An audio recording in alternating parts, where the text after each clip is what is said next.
We'll guide you through how to screen record on a laptop. If you find this useful, then consider subscribing and liking the video. You can also go and capture your audio and even camera if you wish as well.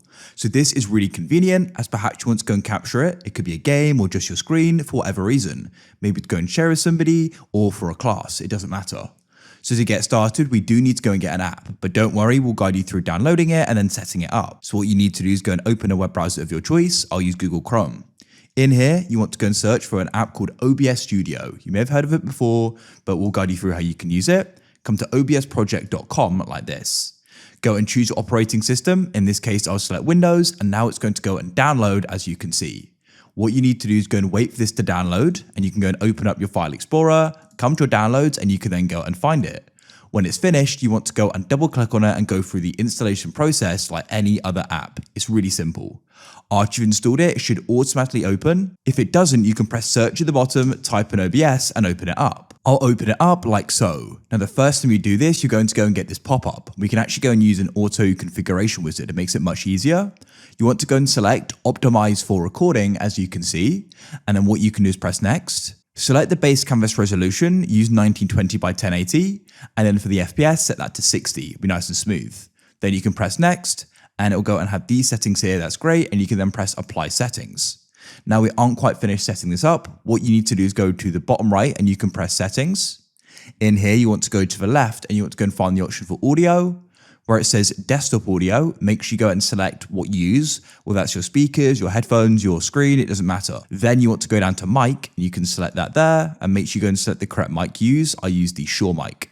Then you want to go to the bottom right, and you can go and press apply and press OK. Now you've got that selected, you want to come to the audio mixer. What I recommend you do is you go and decrease desktop audio, otherwise that can go and drown out your mic. You can go and keep it more increased.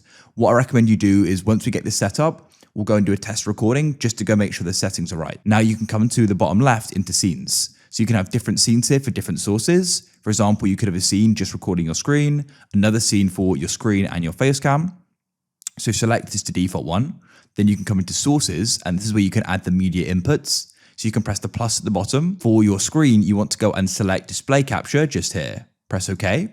Now it'll go and say capture method, automatic's fine. For display, you want to go and choose the one you want to do this with if you've got multiple. So I've got my primary monitor here I wish to go and use, and there it is. I can then press OK. Because it's a bit too big here, so I'll just go and hold on the corner points or side points and just go and resize it like so. It'll sort of be kind of magnetic and help you fit it perfectly. That's now fit perfectly. Let's say you wanted to go and add in a webcam or something like that. Then what you can do is press plus. Then you want to go and press video capture device, press OK. Now you can go and choose yours here. So I haven't currently got mine connected. I use DroidCam, but I could then go and press OK, and there it is. Then you can resize it to your liking and click, hold and drag. That's it. I'll delete that for now as I'm not using it. So now we're ready to go and start recording. So to go and do this, you come over to the right and you can go and press start recording. If you want to, you can come and press your settings, go to the left into hotkeys and go and set a key you can press to start recording, which can be convenient. I won't set that up for now though. So what you can do is go and press start recording, and now you're going to be recording. So we'll go and record just for a few minutes or a few seconds even, just to show you what it's like.